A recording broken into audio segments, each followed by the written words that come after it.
Bo Nickal is fighting Reinier the Ritter in May. Now, who's going to win this fight? Well, vote about who's going to win this fight. Let's take a look at their latest performances in which Bo Nickal fought Cody Brundage, in which Bo Nickal started off great, got Cody Brundage in a rear naked choke and made him tap in round 2. And after this, Bo Nickal went on to fight Paul Craig, in which both went back and forth, both landed some great shots and kicks. Bo Nickal outlanded Paul Craig, and Bo Nickal won by decision. Now let's take a look at Reinier's latest performances, in which he fought Gerald Mearshart, in which Reinier dropped Gerald in round 1. Reinier then got him in an arm triangle choke and made him tap in round 3.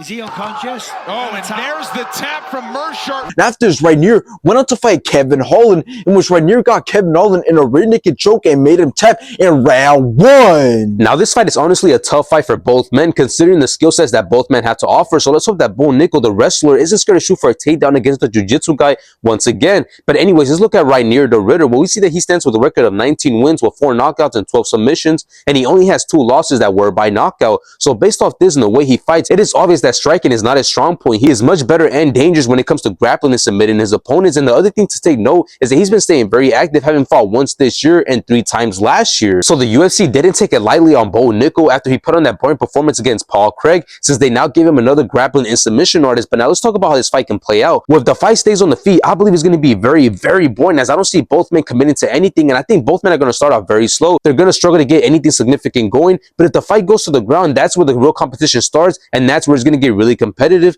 due to Bo Nickal's wrestling and due to Reinier the Ritter's grappling. But in the end, I got Bo Nickal winning this fight, because although he showed that he was scared to use his wrestling against Paul Craig because he didn't want to get submitted, I still believe that he would do enough on the feet to beat Reinier the Ritter. But I don't think he'll look towards taking Reinier down, because I don't think he wants to run the risk of getting submitted.